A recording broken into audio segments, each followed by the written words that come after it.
What up, YouTube family? It's your boy C Money, aka Mr. Cayman James. Y'all know what time it is.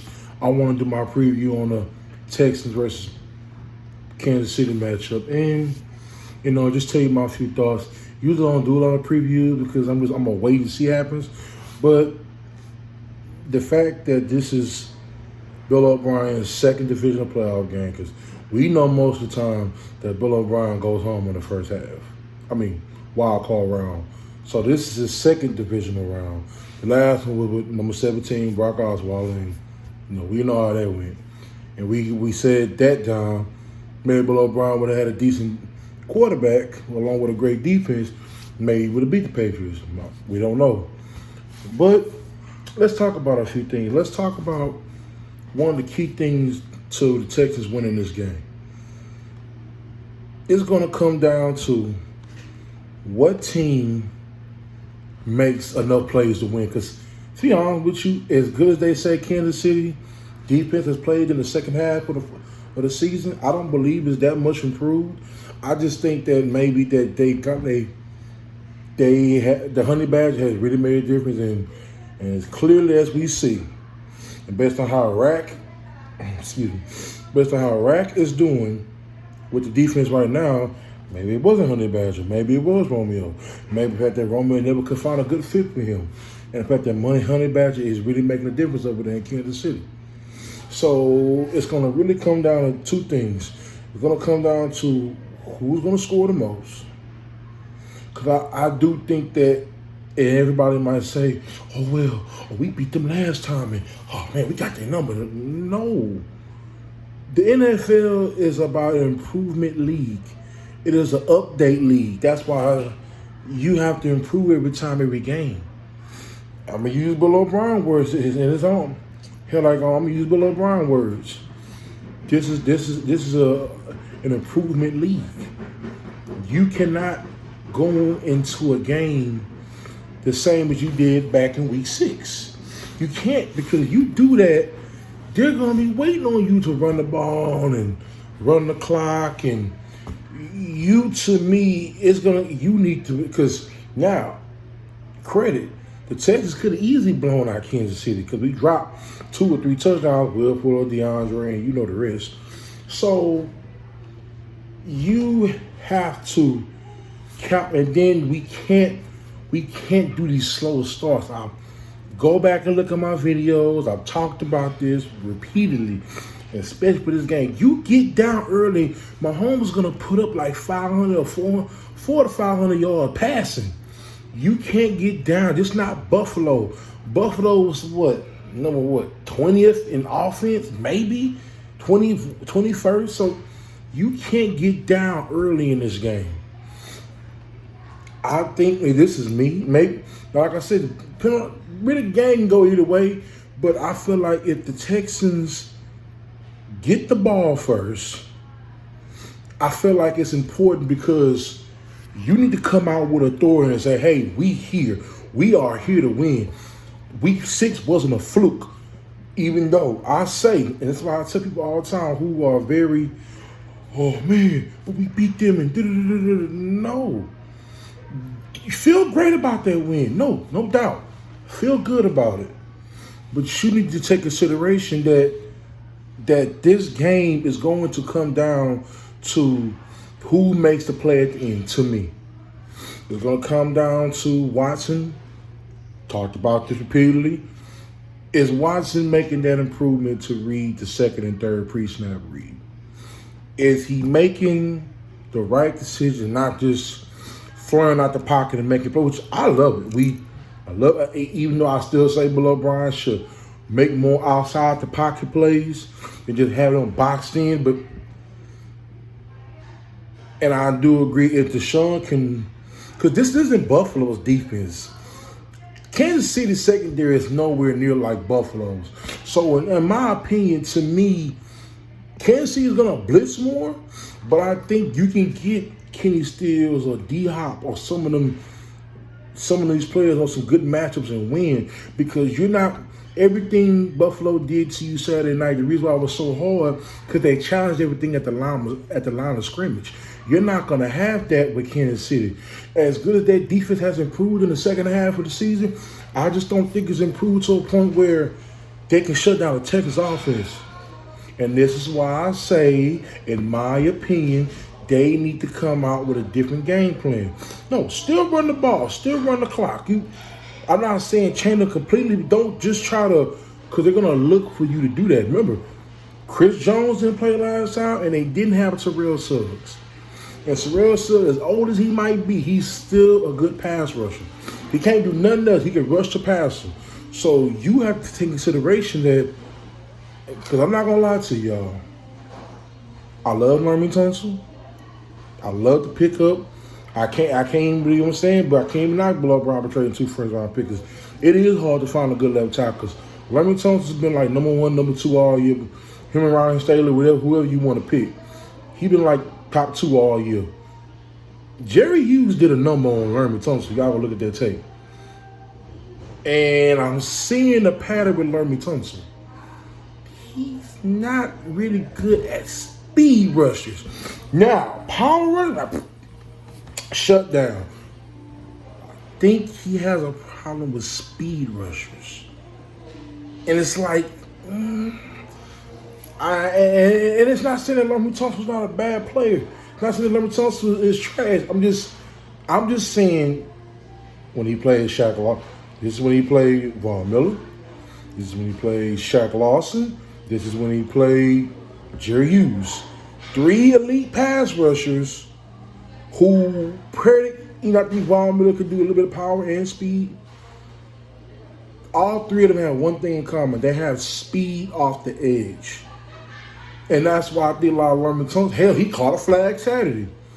Laremy Tunsil, and I think, now, once he gets his hands on you, you're done, you're finished.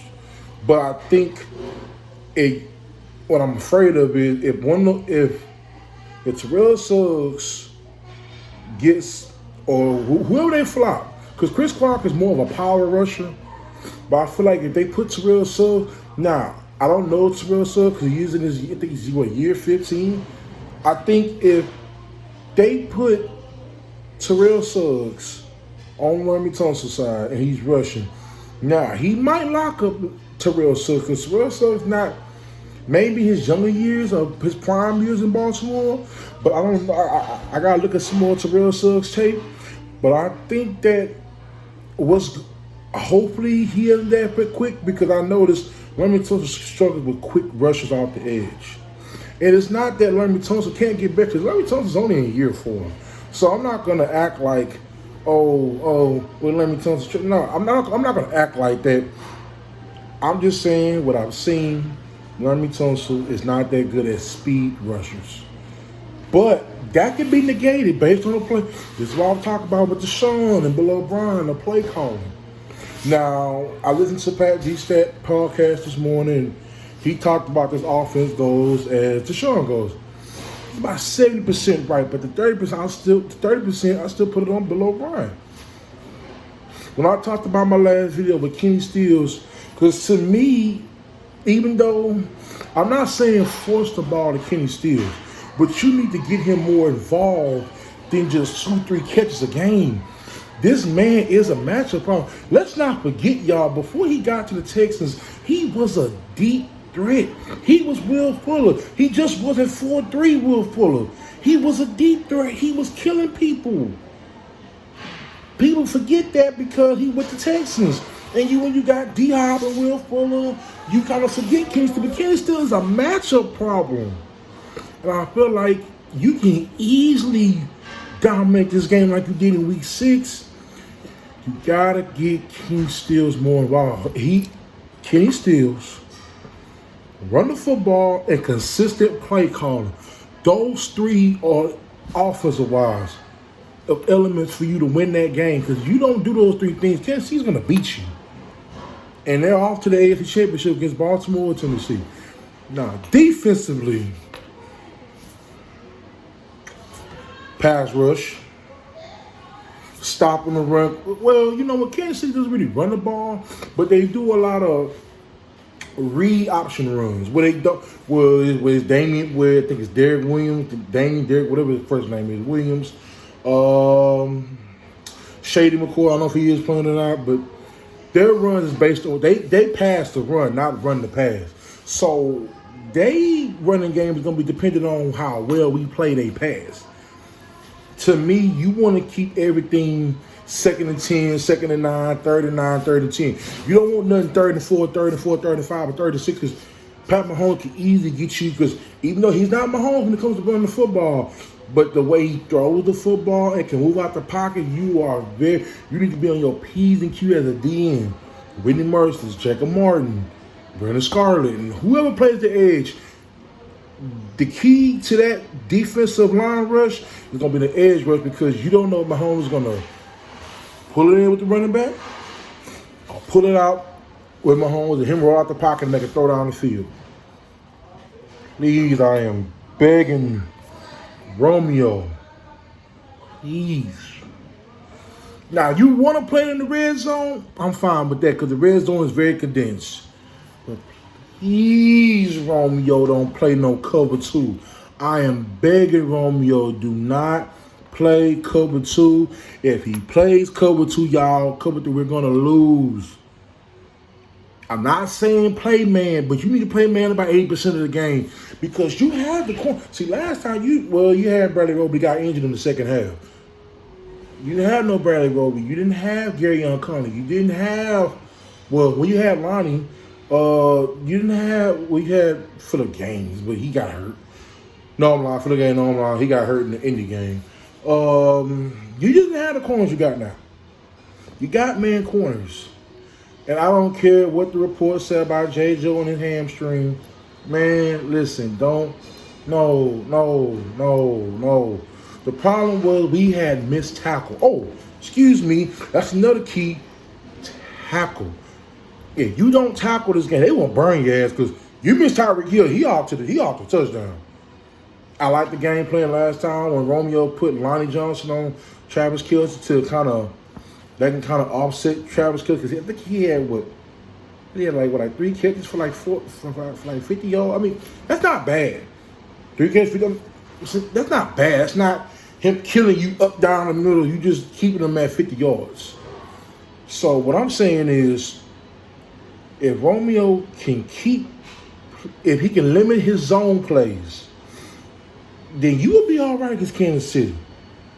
You can beat them again. But you have to come into this mindset as a defense that set the edge and don't play so much zone and tackling. If you can do those 3 things, you will beat Kansas City. Now, you ain't going to stop them. They're going to put up 20. Regardless, they're going to put up 20 plus. Because the Texans put up 30 again. You're not going to win. You're not going to win 22-19 or no 18-50. You're not going to win that kind of game. You're going to have to put up 30 to beat Kansas City. If you do that, you win this game. Now, y'all want to hear my score? Oh, before I get to prediction, let's talk about the O-line play. Now, Chris Jones didn't play last time. He's playing this time. Y'all believe in Nick Martin? I don't. But they say he's improved this year from last year. I don't know. Because I know the DTs from the Bills were just dominating him and Zach Fulton all game long. So,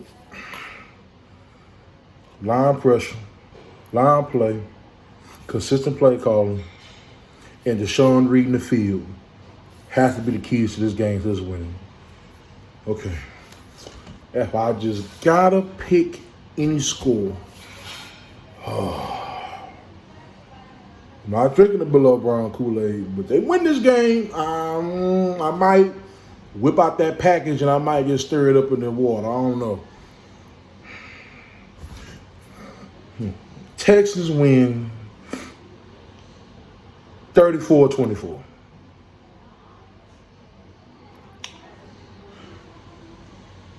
And I think Deshaun ends up having the ball in, icing the clock, and we need the championship. That's what should happen. What will happen? I don't know. All right, y'all. Get up out of here. Like, subscribe my page, Cameron James. Holla. Peace.